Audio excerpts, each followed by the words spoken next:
turun tapi pengen keluar dari Bang Juma itu. Paman turun colok itu. Wis. Ini lawan diskusi saya sejak dari grup WA kayaknya Bapak ini. Pernah di akun sebut satu lagi saya suruh turun. Saya dulu kan dengan gambar akun ini kan? bukan. Oh beda berarti. Masih betah nyembah Yesus palsu, Bang? Enggak lah. Hah? Enggak. Kenapa? Sudah lama. Janganlah. Yang terakhir hari Minggu saya ke gereja pengen ketawa lihat pendeta itu. Jadi ingat kata-kata Bang Juma itu. Apa yang diajarkan pendeta di sana, Bang? Ya nggak tahu, juga fokus sama ajarannya, Bang. Saya malah ingat kata-kata pantatnya lalu jilat. Iya ingat itu. Bang Hani juga. Ya, gitu, Bang. Saya yakin teman-teman yang saudara saya yang Kristen itu pasti kalau lihat pendeta pasti ingat itu. Demi nama Tuhan saya pasti mereka ingat itu. Yakin saya gak bakal lupa itu. Nempel itu kayak tato itu. Bukan begitu maksudnya. Bukan begitu beneran, itu kan makna kiasan lah, janganlah. Artinya lebih deketin pendetamu, belajar bareng, bedakan manusia dan Tuhan, itu maksudnya. Tapi ini Bang Handi, ketika ucapan saya itu dibawa ke gereja, mereka akan duduk memperhatikan ke pendeta, ngomong apa pendeta ini. Iya betul Bang, iya. Mutar loh, kok benar yang disampaikan Bang Suma? Kok cuman itu aja? Perasaan dari kecil ini aja penyampaiannya, gitu aja terus. Kok benar yang dikatakan oleh Bang Suma? Kok tidak ada esensi yang disampaikan terkait dengan pengajaran Yesus, Nabi palsu, pengajaran yang datang seperti itu? Nggak ada. Nah itu yang mereka pikirkan nantinya. Sehingga yang muncul adalah keputusasaan, kecewa, jengkel kepada pendeta dalam hati. Kemudian jengkel juga kepada Bang Suma, kesal kepada Bang Suma, tapi rindu sama Bang Suma, kangen. Sehingga mereka bikin TikTok, mereka bikin mereka lihat di YouTube, mendengarkan dengan seksama. Kalau dia lama-lama penasaran, akhirnya malas ke gereja. Itu yang bisa terjadi, Bang Handi. Dan banyak itu terjadi. Banyak yang sudah sampaikan kepada saya, mengatakan itu. Orang suaranya Bang Juma diputar di gereja kok. Nah itu dia. Masalahnya betul, yang nulis di bawah itu, di barat itu Kristen sudah mulai ditinggal. Gereja-gereja itu sudah mulai kosong, Bang. Cuman di Indonesia ini masih menjamur. Kenapa? Ya mungkin karena ada asupan dari luar, bantuan dari luar, sehingga masih menjamur. Tapi kalau di luar sendiri, tempat asal Kristen itu udah sepi gereja-gereja itu. Ada yang alih fungsi jadi museum, jadi tokoh, ada yang menjadi diskotik, ada yang menjadi M-Club dan seterusnya. Itu yang terjadi di luar sana. Cuman di Indonesia ini yang masih ini, itu pun tidak bisa berkembang karena orang Islam sudah mulai pintar, mulai cerdas. Bahkan yang ada terkikis, saudara Kristen itu menemukan kebenaran Islam.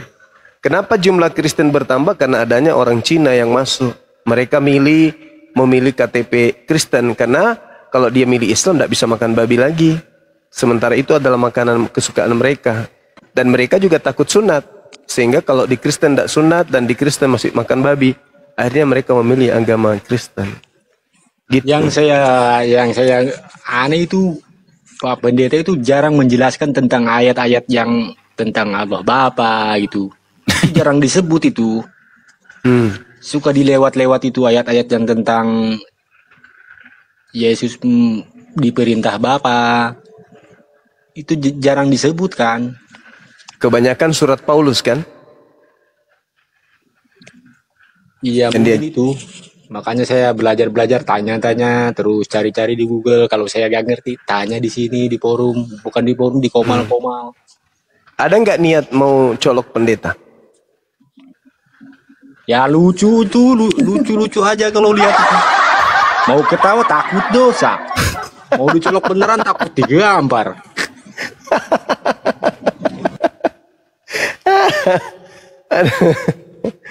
Allahu Akbar. Dikolerasi mereka akhirnya ya Bang Brunda ya. Allahu Akbar. Lucu juga Darius ini. Tapi takutnya nanti kalau misalkan ya benar-benar ada hidayah itu ya, takutnya saya nanti mualaf cuman gara-gara kata itu, kan gak enak. Ada loh, ada. Siapa? Masa iya? Bang J. Yang namanya Bang J itu mualaf gara-gara Oh iya, kata-kata Bang J, itu. Bang J. Ada. Dari itu ya. Dia sakit, pasti sakit hati pasti dia tuh. Iya, Awalnya. Iya, sama saya juga sakit tuh. Tapi begitu ke pendeta lihat di gereja, oh benar lah kata Bang Suma ini gini-gini aja yang terus yang disampaikannya ini Bapak ini. Belum lagi kalau pendetanya cepat emosian, nah itu semakin akan menjengkelkan jemaat. Benar nggak, Bang? Lucu juga Darius ini. Iyalah.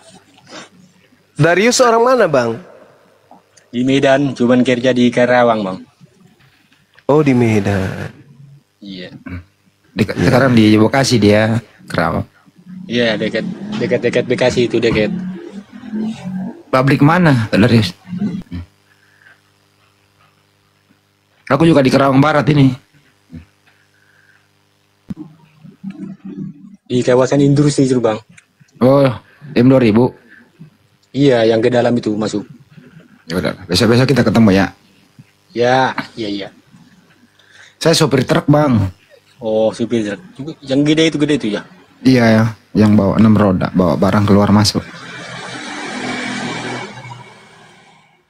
Itu ada tamu tuh. Oke, disapa dulu Bang Dari yang benar dan di-mute dulu Bang Darius. Oke.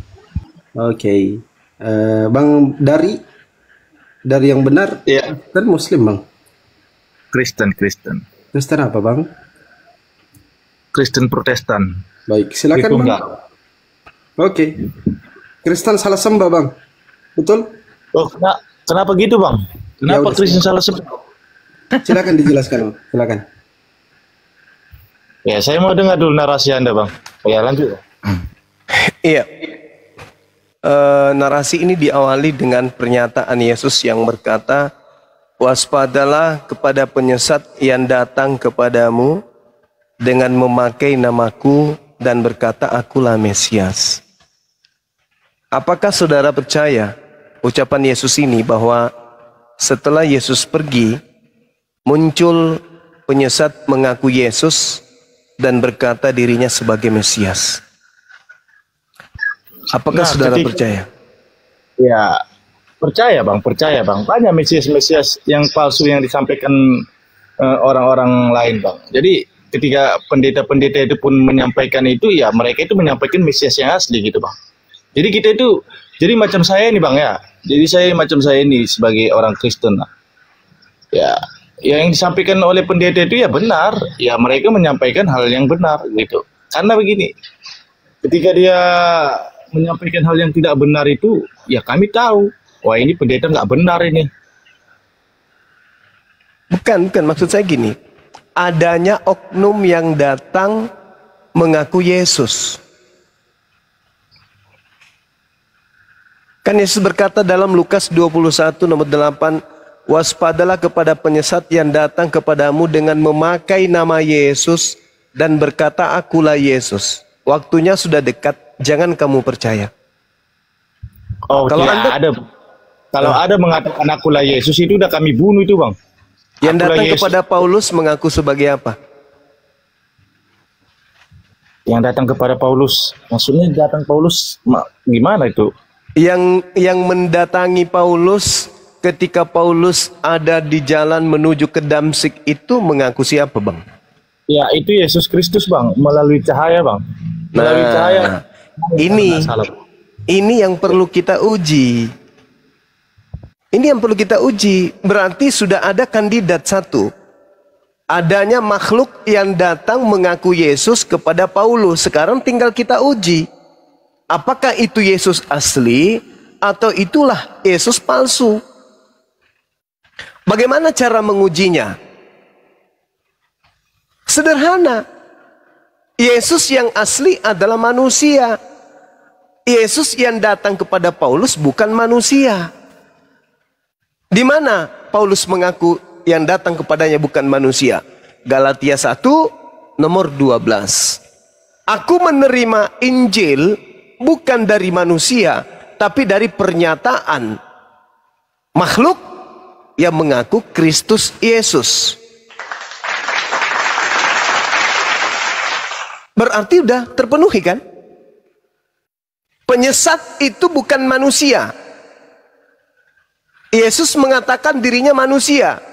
Maria mengatakan anaknya manusia. Yohanes Pembaptis mengatakan sepupunya manusia. Murid-murid Yesus mengatakan gurunya adalah manusia. Elizabeth mengatakan ponakannya adalah manusia. Begitupun Zakaria. Dan Yesus sendiri mengakui dirinya adalah manusia. Bahkan malaikat juga mengakui Yesus itu adalah manusia. Tapi Paulus menerima ajaran Kristen bukan dari Yesus yang adalah manusia, tapi dari makhluk yang ngaku Yesus. Sedangkan Yesus yang manusia berkata, waspadalah kepada penyesat yang datang kepadamu dengan memakai nama Yesus. Tergenapi.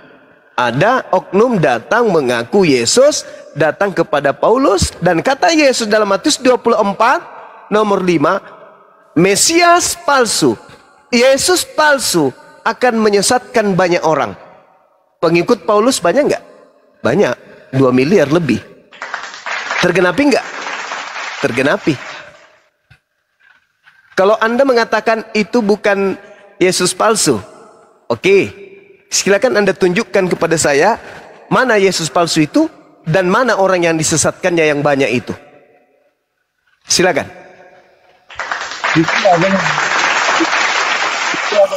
Itu Abang Juma yang menerasikan itu, mengatakan bahwasanya yang dibawakan Paulus itu Yesus palsu. Ya Abang sendirilah yang harus menunjukkan datanya begitu. Karena Abang menarasikan bahwasanya Yesus yang dibawakan Paulus itu adalah Yesus palsu. Bukannya saya begitu loh Bang. Bagaimana Abang ini? Harusnya Abang komitmen dengan apa yang Abang katakan. Saya mengatakan yang datang kepada Paulus itulah Yesus palsu itu. Dan orang banyak yang disesatkan itulah Kristen itu. Nah, saya pastikan Anda akan menolak.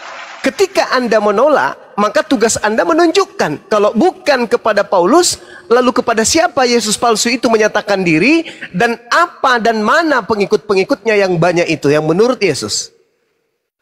Saya mengatakan Kristen. Orang banyak yang disesatkan Yesus palsu itu Kristen. Yesus palsu itulah yang datang kepada Paulus.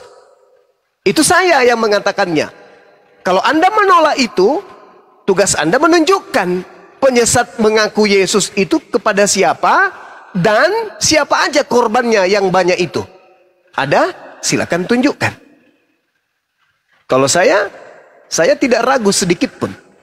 Yesus palsunya yang Anda sembah. Pengikut Yesus palsu adalah agama Anda Kristen.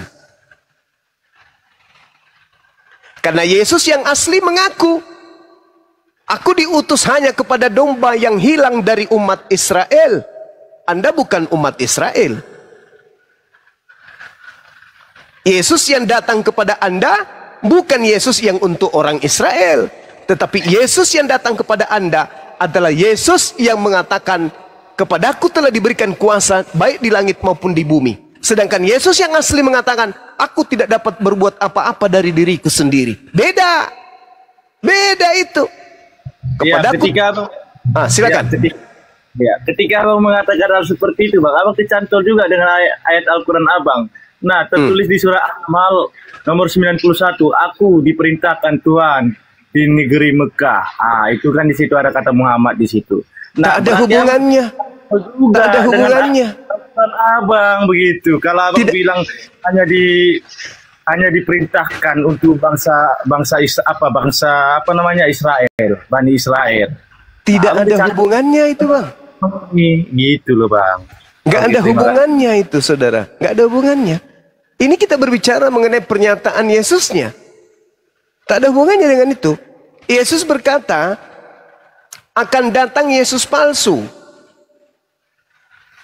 dan menyesatkan banyak orang. Saya katakan Yesus palsunya itu telah datang kepada Paulus. Orang yang disesatkan banyak itu Kristen. Kalau Anda menolak pernyataan saya, silakan Anda tunjukkan mana Yesus palsunya dan orang banyak yang disesatkan itu mana. Silakan.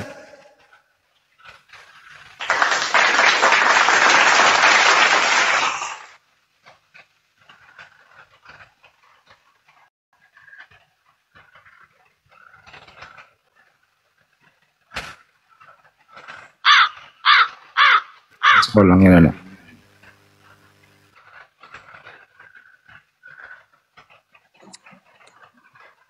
Assalamualaikum warahmatullahi wabarakatuh. Waalaikumsalam warahmatullahi wabarakatuh. Waalaikumsalam warahmatullahi wabarakatuh.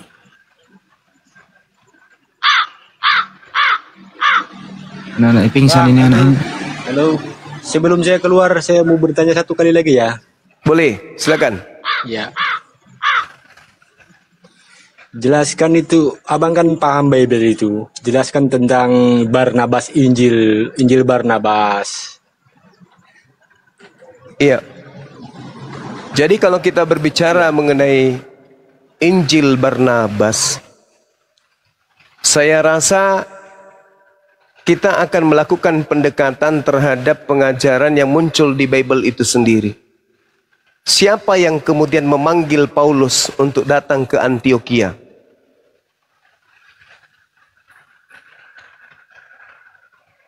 Barnabas bukan? Di dalam Kisah Para Rasul berapa? 13. Ya, 13. Di situ dikatakan bahwasanya Barnabas dan Saulus ini adalah orang-orang yang orang yang cerdas katanya. Kemudian mereka menginginkan adanya pengajaran kepada orang-orang di luar Yudaism. Ketika dua orang ini dipanggil oleh seorang gubernur, yaitu Barnabas dan Saulus, dipanggil oleh Sergius. Dia adalah seorang gubernur pada saat itu, atau kawan dari seorang gubernur.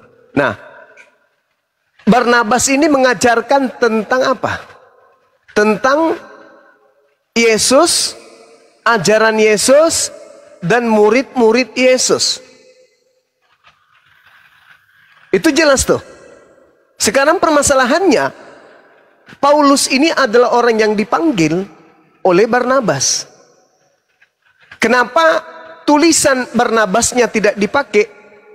Kenapa kemudian justru tulisan Paulusnya yang dipakai? Sedangkan dua orang ini sama-sama mengajar. Bahkan dua orang ini, Barnabas itu dianggap sebagai dewa Zeus dan Paulus dianggap sebagai dewa Hermes. Ketika kemudian dua orang ini sebagai pembicara utama dalam pengajaran-pengajaran oknum yang mereka sebut Yesus. Kenapa ajaran Barnabas nggak dipakai? Kenapa ajaran Paulusnya dipakai? Bukankah Paulus ini hanya orang dipanggil oleh Barnabas? Apa yang membedakan kemudian? Apa yang bisa menjadi aturan main?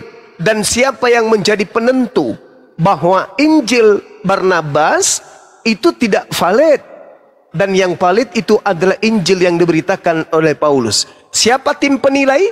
Apa dasar penilaiannya? Dan kisi-kisi apa yang menjadi acuan untuk membenarkan itu?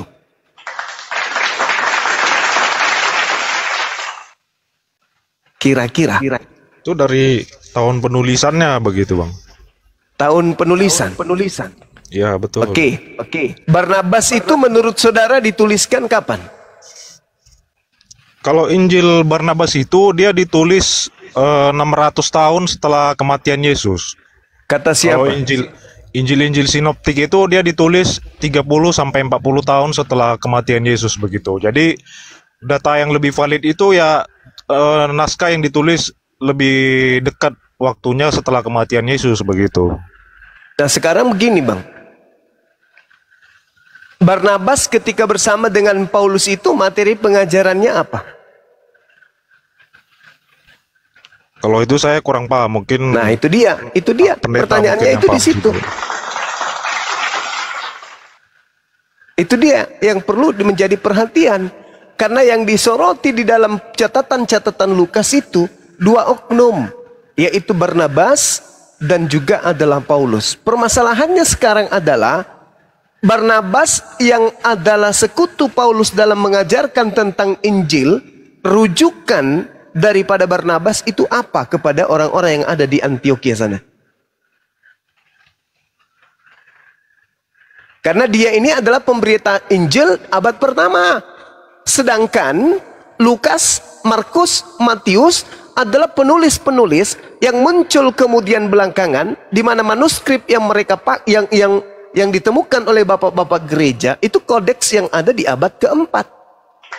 Sedangkan kitab-kitab ini bercerita tentang Barnabas yang justru hadir di abad pertama. Lukas muncul enggak di abad pertama? Enggak. Markus? Enggak juga. Yang muncul Barnabas. Mana catatan-catatan Barnabas itu? Yang muncul Filipus. Mana catatan-catatan Filipus itu? Ada? Enggak ada. Yang muncul Thomas.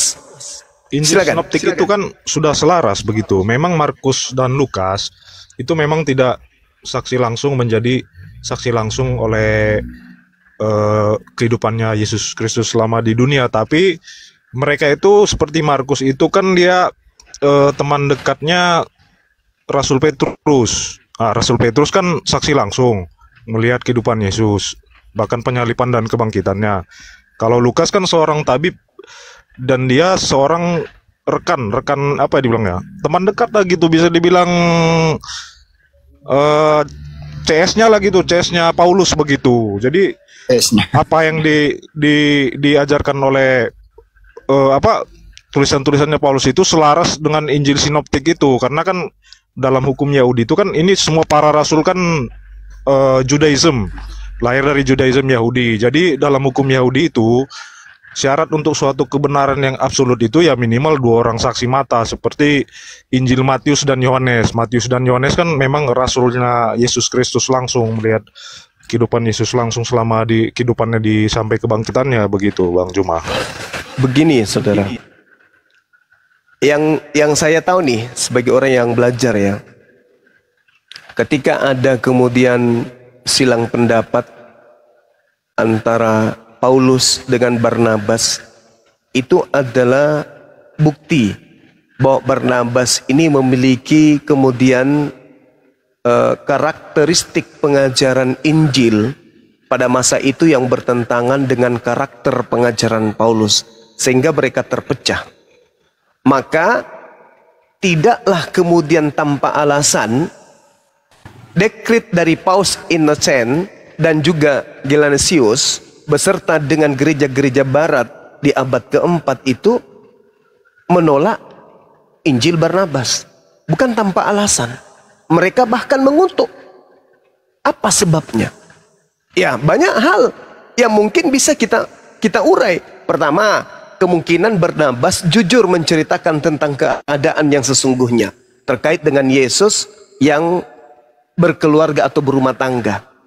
Atau Yesus diceritakan lengkap dari usia 0 sampai 33 tahun. Atau Barnabas menceritakan pesan-pesan Yesus akan datangnya orang yang datang setelahnya sebagai penolong lain. Bisa jadi kan? Apa alasannya kemudian dikutuk oleh gereja-gereja awal mula? Alasan ini harus dikemukakan kemudian. Kenapa? Karena Barnabas sebagai rekan sekerja daripada Paulus ini adalah orang yang hidup kemudian satu angkatan dengan Paulus. Artinya apa? Paulus dan Barnabas memiliki 2 mata rantai pengajaran. Nah, mana ajaran Paulus? Mana ajaran Barnabasnya? Harus dikemukakan. Sebagaimana Kristen mengemukakan adanya pengajaran Paulus. Karena Barnabas tidak mengajarkan kitab Roma, tidak mengajarkan kitab Galatia, Filipi, dan seterusnya. Tentu Barnabas mengajarkan konsep yang dia ajarkan, yang dia terima dari sang sumber, yaitu Yesus itu sendiri.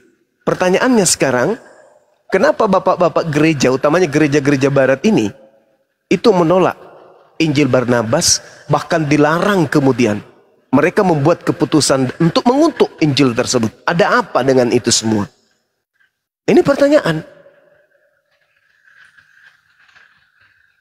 Ya, karena dia datanya tidak valid begitu. Dia di kanon tidak valid dan tidak sesuai dengan kesaksian Injil Sinoptik. Kan Injil Sinoptik itu di kanon karena sesuai dengan kesaksian empat rasul gitu. Jadi ceritanya semua sejalan dan sealur dan sesuai dengan keempat penulisan rasul ini begitu. Dua rasul yang bertemu langsung dengan Yesus begitu Bang Juma.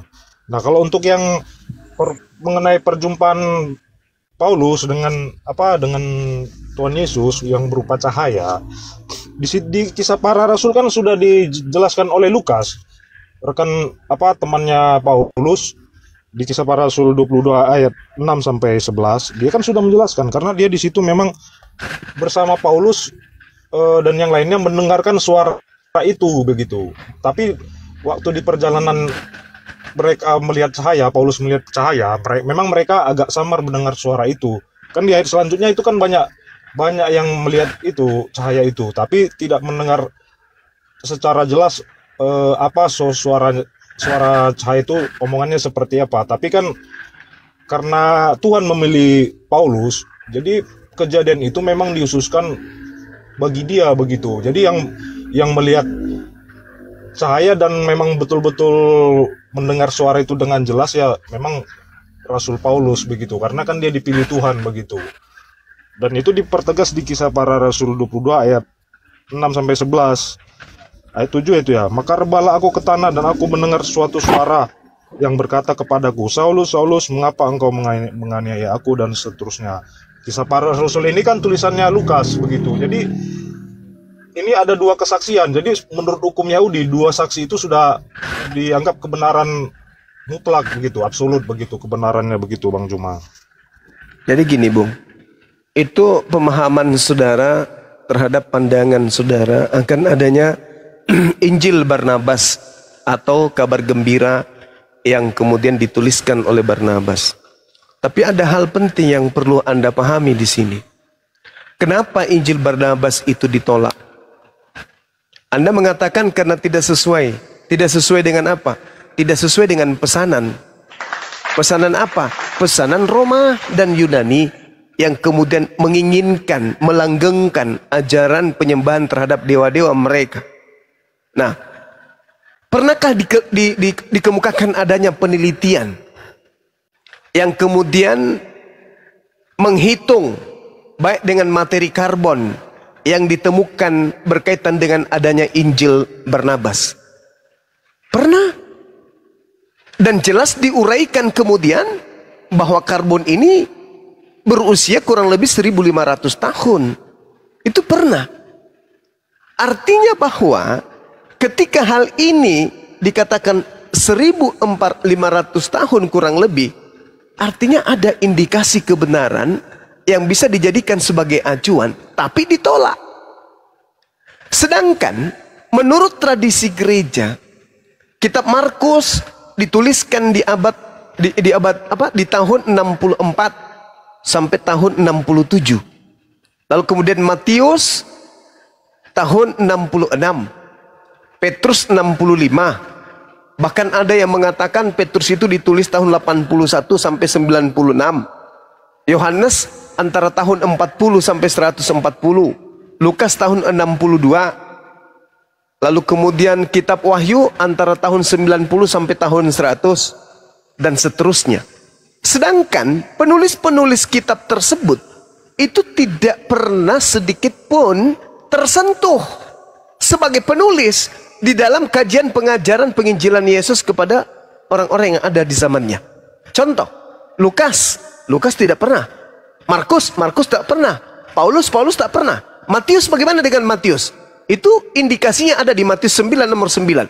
Ternyata penulis buku Matius juga pun bukan murid Yesus. Bagaimana dengan Yohanes? Itu tertulis di Yohanes 21 nomor 24 25. Yohanes 21 nomor 24 nomor 25 jelas sekali penulis kitab Yohanes itu juga bukan murid Yesus, bukan anak Zebedeus. Lalu kenapa ada ditolak, ada diterima? Ya karena itu tadi. Simpul akhirnya kemudian adalah pembentukan agama baru, sekte baru. Makanya dikatakan dalam kisah para rasul catatan Lukas, 24 nomor 5, Paulus ini adalah penyakit sampar yang telah menyesatkan orang Yahudi di seluruh dunia beradab. Dan dia adalah tokoh dari agama Kristen. Berarti cakupannya kemudian harus saudara-saudara Paulus menjadi muara keilmuan di dalam kekristenan. Sedangkan Barnabas ditolak. Kenapa ditolak kitab Barnabas ini? Karena kitab Barnabas itu menuliskan cerita-cerita yang diurai berdasarkan dengan kisah lengkap isi daripada narasi biografi tentang Yesus dari lahirnya sampai kemudian proses adanya penyaliban. Ditolak dong pasti. Yes, ditolak pasti. Bukan karena ini palsu, bukan karena ini sesat, tidak. Tetapi tidak berkesesuaian dengan harkat, dengan cara hidup, dengan pola keagamaan, dengan sistem, dengan akidah, keyakinan orang-orang Roma dan Yunani. Ini nggak boleh masuk menjadi kitab yang lolos pengkanonan. Kenapa? Karena di situ ada Tuhan nikah, ada Yesus kawin, Yesus punya anak, Yesus punya keturunan, Yesus tidak selamat, Yesus menubuatkan dan mengajarkan akan datangnya Nabi Muhammad. Tidak boleh diterima, ditolak. Nah, sekarang pertanyaannya, siapa yang menentukan bahwa ini adalah sahih, ini valid, ini tidak? Siapa yang menentukan? Yesus. Tidak mungkin. Itu kan begini. Bapak-bapak gereja dong yang menentukan itu. Nah, gitu. Silakan. Sinoptik itu kan dianggap valid karena pertama itu naskahnya ditulis lebih awal dan waktunya berdekatan setelah kematian Yesus 30 sampai 40 tahun. Dan itu Injil Barnabas tidak ada referensi tulisan Bapak gereja menggunakannya pada gereja mula-mula dalam sejarah gereja mula-mula begitu. Sedangkan di Injil kanonik Matius, Markus, Lukas, Yohanes di situ punya, kalau bisa dihitung dia punya sekitar 5.000 manuskrip yang tersimpan. Salinannya itu ada di katedral sana di Roma. Nah, kedua yang ini kita bisa diuji dari isinya yang bertentangan dengan konteks sejarah dan geografis. Di Injil Barnabas, Yesus disebutkan lahir di Bethlehem di Nazaret. Sedangkan secara historis berdasarkan Injil yang kanonik itu disebutkan Yesus lahir di Bethlehem. Itu bisa dilihat di Matius 2 ayat 1 dan Lukas 2 ayat 4 sampai 7. Nah, yang kedua itu ada dia penggunaan istilah mata uang denar. Nah, mata uang ita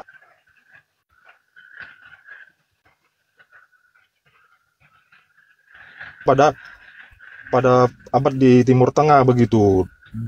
Dan kemudian bisa diuji dari gaya dan bahasa begitu. Injil Barnabas itu ditulis dalam bahasa Itali dan Spanyol, bukan ditulis dalam bahasa Yunani atau Aram yang digunakan di Palestina pada abad pertama. Yang kedua, gaya penulisannya itu menunjukkan literatur abad pertengahan, jadi tidak sesuai dengan konteks bahasa dan gaya penulisan pada zaman itu, pada waktu itu begitu. Dan selanjutnya bisa diuji dari kontradiksi dalam Alkitab di 4 Injil kanonik ini. Nah, kalau di Injil Barnabas disebutkan bahwa Yesus itu bukan Mesias begitu. Sedangkan dalam Alkitab Yesus mengaku bahwa dia adalah Mesias. Di Injil Barnabas Yesus tidak mengaku dia adalah Mesias begitu. Di Injil Barnabas memang disebutkan Muhammad sebagai nabi yang akan datang, tetapi di dalam perjanjian lama tidak ada satupun nubuat tentang Nabi Muhammad yang akan datang begitu.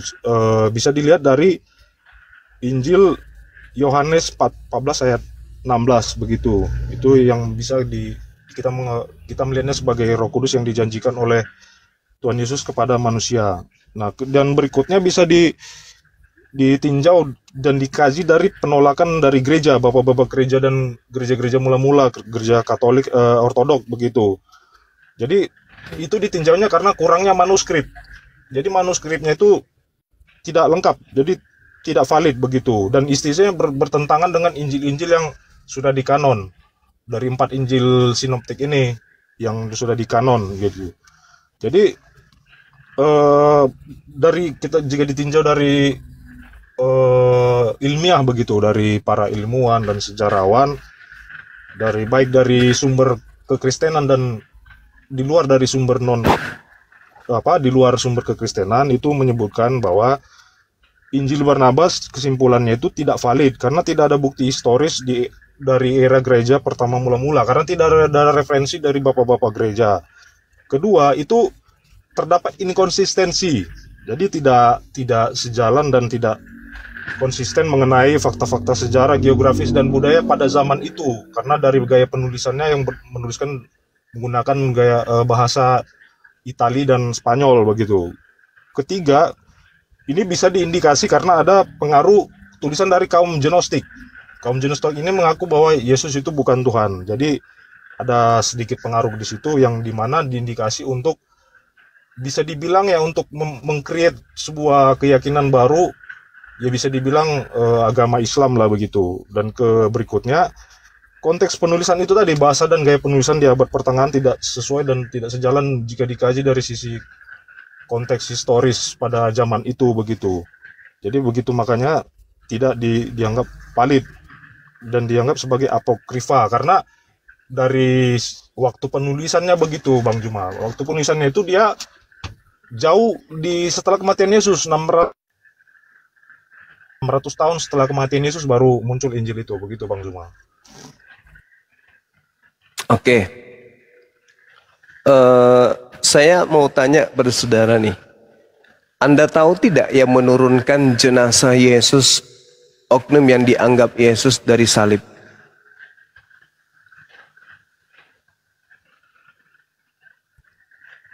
Anda tahu tidak? Yang menurunkan murid-murid Yesus. Di antaranya? Bang Ari. Bang Ari. Saya kurang ini ya. Mungkin Pak Pendeta yang mengerti ke situ. Saya kurang. Iya. Setahu saya, nama dari Barnabas ini kan nama lainnya adalah Yusuf. Yusuf ini jelas dari suku Lewi, dari Siprus. Beliau punya nama asli Yusuf yang kemudian panggilannya adalah Barnabas yang artinya anak penghiburan. Nama beliau itu di dalam surat-surat Paulus disebutkan kurang lebih 5 kali. Di surat Lukas, di Kisah Para Rasul itu 23 kali. Kenapa orang ini begitu penting diceritakan? Karena orang ini adalah orang yang intim kepada gurunya, Yesus.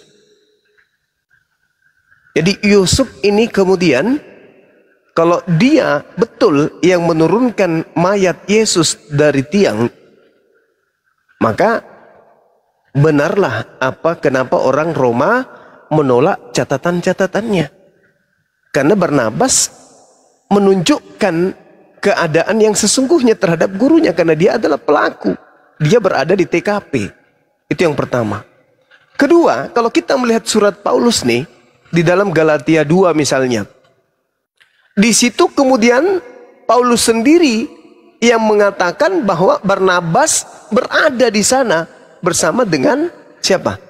Orang-orang Yahudi, murid-murid Yesus yang lain. Ini menandakan bahwa Barnabas ini saksi. Kalaupun ditolak, kenapa ditolak? Itu tadi, bukan karena catatan-catatannya itu tidak valid atau catatannya itu tidak sahih. Ketika Anda mengatakan catatan Barnabas itu bagian daripada apokrifa, berarti tidak palsu dong, tapi cuma disembunyikan aja. Kenapa disembunyikan? Karena tidak berkesesuaian dengan imannya orang Yahudi pada masa itu. Injil Barnabas di era awal kekristenan jelas merupakan ancaman bagi paham kekristenan yang mengakui karya keselamatan dan anak Tuhan. Sehingga yang terjadi, kalau ada yang ketahuan membaca Injil Barnabas, maka itu akan diungsikan, bahkan dibunuh. Karena dianggap bahwa Injil ini itu akan merusak tatanan kekristenan yang menanamkan akidah pengajaran bahwa Yesus adalah anak Tuhan yang datang ke atas muka bumi, mati digantung untuk nebus dosa-dosa orang Roma dan Yunani. Jadi ancaman keras akan adanya peredaran Injil Barnabas. Banyak orang-orang yang mengikuti Injil Barnabas itu kemudian yang terbunuh. Mereka dibunuh. Disebabkan karena orang-orang pada masa itu menjadikan Injil Barnabas ini adalah sebagai ancaman yang sangat-sangat dahsyat. Wajar itu terjadi. Maka kami orang Islam nih yang netral bertanya, kenapa orang Kristen awal mula tidak mau menerima Injil tersebut? Ada apa? Apa kapasitas dan apa otoritas Kristen memilah antara tulisan murid Yesus dengan tulisan pengikut Paulus? Lebih valid pengikut Paulus daripada pengikut Yesus. Apa yang menjadi tolak ukurnya? Yang menjadi tolak ukurnya tentu adalah pesanan Roma dan Yunani. Itu jawabannya. Itu jawabannya. Tulisan Paulus kan Bang hanya dia meneruskan ajaran Yesus. Tapi kalau untuk saksi-saksi mengenai kehidupannya sampai penyalipannya, yaitu para rasul. Dan yang memang menulis secara langsung itu Matius dan Yohanes. Kalau Lukas kan dia seorang tabib ke teman kerjanya si Paulus. Kalau si Markus kan dia penerjemahnya si Petrus. Kalau Petrus kan saksi mata langsung. Jadi mungkin yang menuliskan mengenai kesaksiannya si Petrus ini ya si Markus. Jadi datanya valid begitu Bang. Dan keempat ini dia konsisten. Cerita keempat saksi mata ini konsisten. Tidak ada yang kontradiksi dari saksi keempat penulisan Injil sinoptik ini begitu Bang. Jadi menurut hukum Yahudi tadi itu kalau dua saksi dianggap itu sudah valid begitu Bang. Jadi kalau saya menilai ya, itu tanggapan sebagai seorang Kristen. Tapi kalau saya menilai Barnabas ini lebih berpotensi catatan-catatannya dibandingkan orang-orang yang tidak pernah kemudian kontak dengan Yesus. Nah sekarang yang harus diselesaikan ketika saudara mengatakan Matius dan Yohanes ini adalah saksi utama, itu salah itu. Itu salah itu Bang. Coba Anda baca Matius 9 nomor 9. Yohanes 21 nomor 24 sampai nomor 25. Penulis-penulis ini bukan murid Yesus langsung. Mereka ini adalah orang yang melakukan penyelidikan untuk menuliskan apa yang terjadi, peristiwa-peristiwa yang ada pada masa itu. Matius Yohanes itu rasulnya Yesus langsung tuh Bang. Matius Yohanes. Itu nama iya, tapi penulis Yohanes dan penulis Matius ini bukan murid Yesus. Dan Anda harus tahu, kitab Matius dan kitab Yohanes baru dikasih, oh ini cocok dengan Matius, ini cocok dengan Yohanes. Coba Anda baca deh. Baca Matius 9 nomor 9 dan baca Yohanes 21 nomor 24 25. Baca di situ Anda akan diantarkan kepada apa yang saya sampaikan. Barnabas ini orang yang lebih tepat untuk memberitakan apa yang terjadi pada masa itu. Tapi sekali lagi, catatan Barnabas itu bisa melukai gereja. Makanya saya udah katakan sama saudara, pada tahun 382, orang-orang di sana itu akan dibunuh kalau mereka kemudian mempelajari apalagi mengikuti pengajaran daripada Injil Barnabas.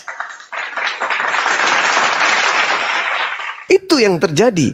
Terlepas Anda menolak itu, keadaan yang menyebabkan Anda harus paham bahwa Injil Barnabas ditolak karena tidak sesuai dengan konsep kepercayaan Romawi dan Yunani. Itu aja.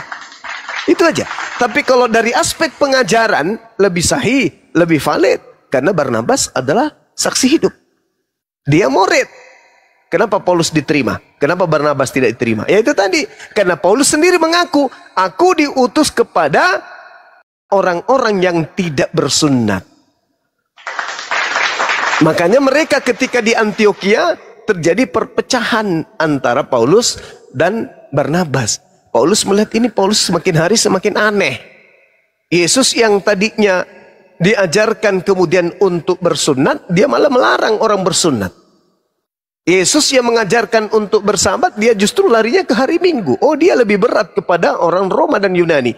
Tertinggallah maka terpisahlah mereka kemudian berdua. Nah, itu yang terjadi Bang. Itu yang terjadi. Itu penilaian saya sebagai seorang Muslim. Saya kira begitu untuk sementara dari saya. Silakan ada Dinda Ardiansa yang mungkin data-datanya bisa disajikan, diperlihatkan, dipertontonkan kepada saudara kita ini. Silakan Dinda Ardiansa atau yang lain. Saya bikin kopi campur masaku dulu, silakan.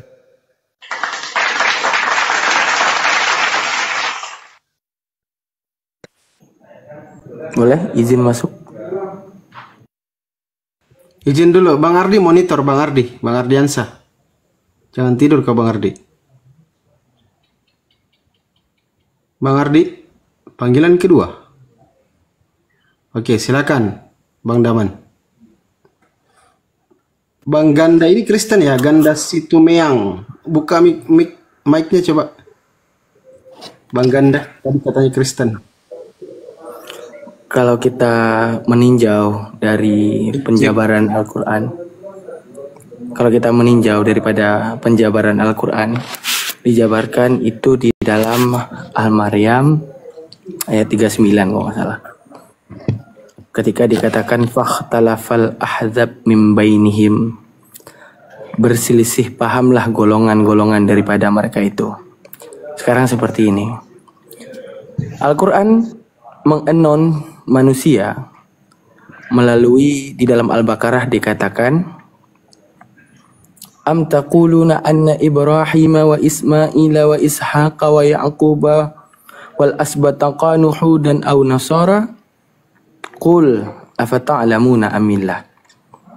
Artinya Allah ingin katakan ini Al-Quran datang di akhir sejarah dan menutup sejarah keagamaan. Karena kata Allah, afata'lamuna amillah, karena aku yang paling tahu siapa mereka yang ada di belakang. Makanya Al-Quran harus datang di akhir. Sekarang kita meninjau di antara Barnabas dan Bang Paulus itu. Dikatakan gini, fakhtalafal ahzab min bainihim. Berselisih paham golongan di antara mereka itu. Maka saat itu Islam menjabarkan ada 4 yang berselisih paham yang menyatakan siapa Isa. Dikatakan man huwa Isa. Mereka menjawab. Pertama ada kubu Yakubiyah, Nasturiyah, Malakaniyah. Yang terakhir ada Hawariyun. Pertama kita jabarkan dulu penjabaran Al-Quran, baru kita kaitkan dengan sejarah dunia. Dikatakan di dalam Al-Quran, ada Yakubiyah, di mana Yakubiyah itu ketika ditanyakan kepada man huwa Isa, mereka menjawab huwallah, dia itu Tuhan. Kenapa dia Tuhan? Ditanya oleh kubu yang kedua. Karena dia itu adalah ihbitu minas sama, turun daripada langit. Ahya minal ahya, menghidupkan daripada segala kehidupan. Amat minal amat, memantikan daripada segala kematian. Berselisih paham mereka setelah Nabi Isa tidak lagi di bumi. Yang kedua mengatakan kazabta, engkau berbohong. Siapa jadi dia? Yang kedua Nasturiyah menjabarkan dia sebagai anak Allah. Yang ketiga ada yang namanya Yakubiyah Malakaniyah,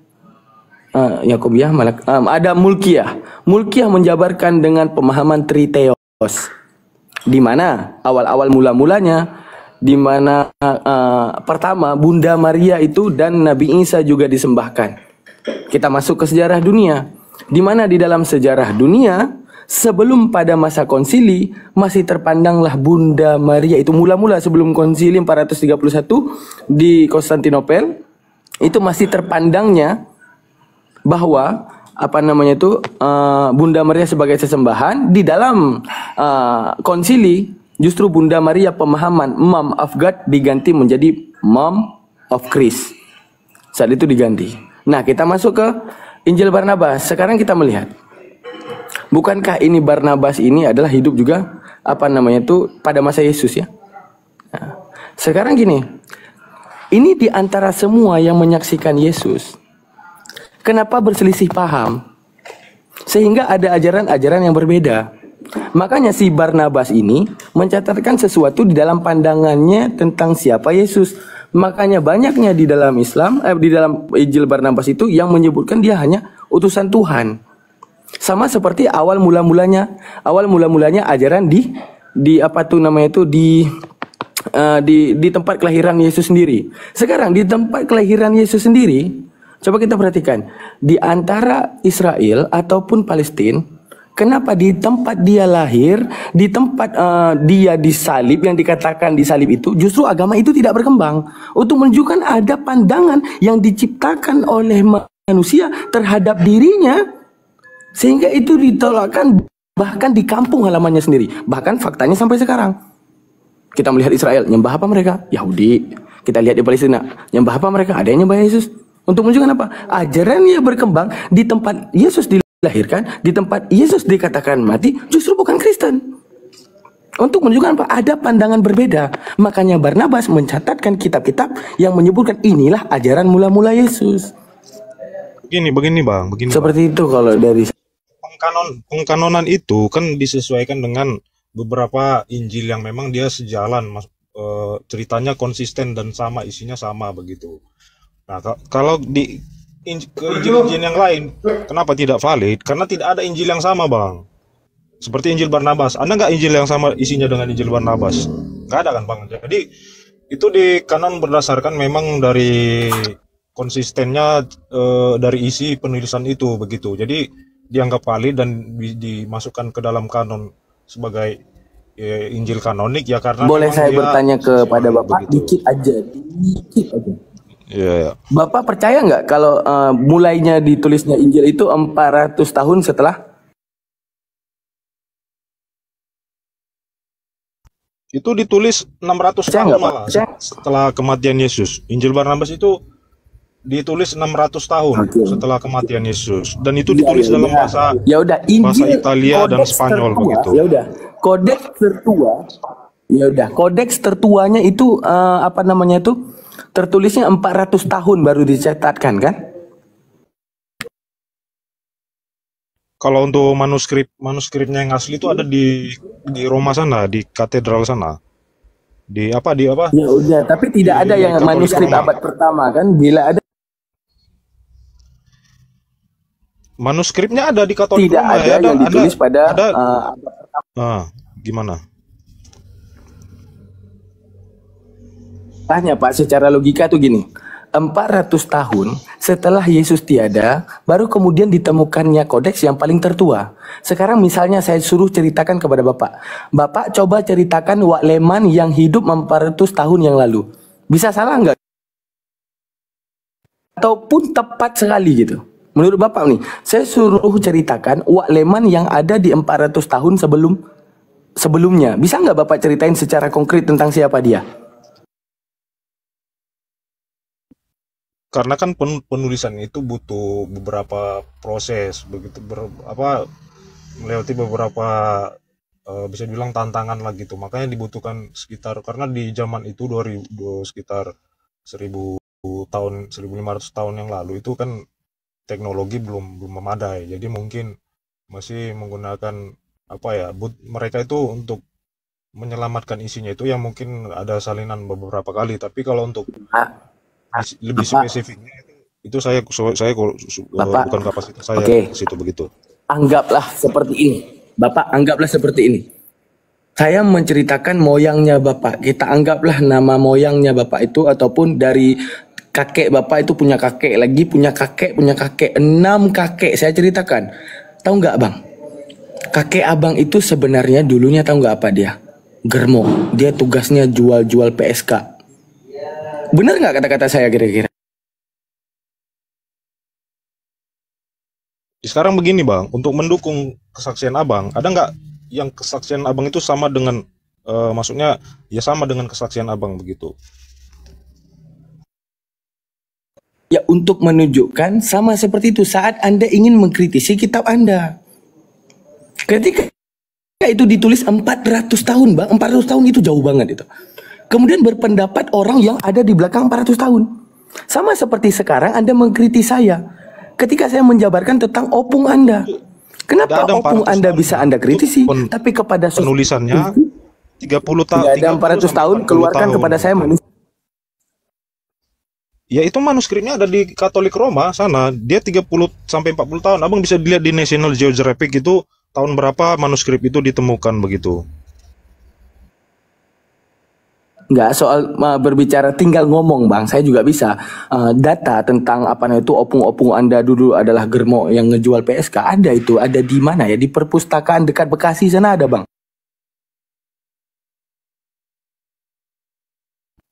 Begini, makanya kan itu dilihat dari inkonsistensi dari penulisan itu, karena tidak ada naskah lain yang isinya sama dengan Injil Barnabas.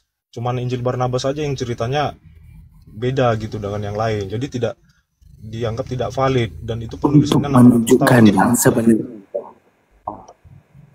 bang, yang kalian yang imani adalah pendapat manusia tentang Yesus. Misalnya, Injil Barnabas pun, dia sedang mengeluarkan pendapatnya tentang Yesus. Si Paulus pun sedang mengeluarkan pendapatnya tentang Yesus. Mau si Matius, mau si Lukas, bukan mau si pendapat, Yohanes, sedang tapi mengeluarkan kesaksian. pendapatnya tentang Yesus. Itu bukan pendapat, tapi kesaksian. Oh yaudah, sekarang gini bang. Oke. Kita masuk ke ayatnya. Pada mulanya firman, itu dari situ dulu. Pada mulanya firman apa namanya itu, pada mulanya firman bersama dengan Allah, firman adalah Allah. Itu pendapat Yesus atau Bang pendapat Daman, orang Bang lain Daman, tentang Yesus? suaranya itu putus-putus Bang Daman, jadi nggak jelas. Suaranya putus-putus Bang Daman. Ya itu kan berdasarkan Jaringan saya nih. Ini udah bagus. kesaksian Ini Yohanes bagus. begitu. Hmm. Kan kesaksian Itu Yohanes. berdasarkan kesaksian. Ya, Yesus Oke. dia itu berkali-kali berkata begini, firmanku, firmanku. Dia berkali-kali berkata seperti itu, firmanku, firmanku begitu. Oke. Itu berarti Bapak sepakat dulu itu. Yohanes 1 ayat 1 itu perkataan Yesus apa pendapat? Bukan pendapat, Bang, itu kesaksian. Jadi para rasul ini kan saksi selama Yesus hidup di dunia. Jadi apa yang dikatakan Yesus itu, itulah yang diinterpretasikan oleh para rasul dari semua apa yang dikatakan oleh Yesus. Nah, itu kan mereka mengerti ketika sebelum itu sisi sebelum- lain pandangan kan abang. Bang, gini bang, biar mudah Dengar dulu, berpikir. Bang. Iya, saya kalau maksud, itu dengar dulu, Bang. Yesus, Kan begini, Enggak, maksudnya biar nggak ditipu sebelum gereja. Yesus, sebentar dulu Bang, ini kan konteksnya penulisan. Jadi sebelum Yesus bangkit, para rasul ini belum mengetahui identitas Yesus ini siapa sebenarnya. Sebelum Yesus bangkit ya, mereka belum tahu, mereka masih bertanya-tanya, Wak, kok bisa dia punya otoritas berkata seperti ini, terus kok tiba-tiba kok dari mana kuasa kok bisa melakukan mukjizat, bisa mengendalikan alam, bisa menciptakan zat begitu. Nah, setelah Yesus bangkit, para itu rasul berarti ini pendapat mereka bahwa Yesus Tuhan. kan dari kesaksian mereka, Bang. Setelah Yesus bangkit kan Thomas berkata dan para rasul kan mereka memanggil Yesus. Enggak, dan gini. Yesus- Bahasa Anda Thomas tadi berkata, bilang, mereka kenapa Yesus bisa kayak gini? Kenapa Yesus bisa kayak gitu kan? Yang Anda mau bilang kan? Untuk menunjukkan apa? Berarti mereka dulu tidak nyembah Yesus. Mereka hanya menciptakan ajaran agar Yesus disembah. Berarti Yesus bukan Tuhan, akan tetapi dituhankan. bukan menciptakan, Bang. Di situ kan di perjanjian baru kan Anda para sendiri rasul loh kan tadi bilang. begini, kan sudah saya bilang, itu bukan pendapat, tapi kesaksian. Apa kesaksian? Karena mereka melihat secara langsung kejadian, bukan bersaksi. Kalau bersaksi kan bisa tidak melihat, tapi kan tidak ada dasar begitu. Ini kesaksian. Kesaksian itu yang memang melihat dengan mata kepala sendiri begitu dan mendengar apa yang dikatakan oleh Yesus begitu. Nah, jadi sebelum Yesus mati itu mereka belum mengetahui paham betul identitas Yesus ini siapa sebenarnya dia begitu. Mereka masih bertanya-tanya sebelum Yesus bangkit itu mereka belum mengakui Yesus Tuhan di situ. Mereka masih bingung. Mereka masih terheran-heran dengan perkataan dia seperti aku dan Bapak bagaimana engkau melihat Bapak? Tunjukkan Bapak itu kepada aku, katanya begitu. Barang siapa yang melihat aku, Lukas, diam. terus kapan Paulus sadar kalau Yesus itu Tuhan? Nah itu sebenarnya. Lanjut Bang Andi. Bukan Paulus, Bang. Ini kan penulisannya Yohanes, Matius dan Yohanes saksi Ya langsung. udah, kapan Yohanes sadar kalau Yesus itu Tuhan? Nah, itu tadi kan mereka masih dibilang belum yakin lah Yesus Tuhan. Cuman mereka yakin Oke, gini bahwa aja deh Allah- kesimpulannya deh.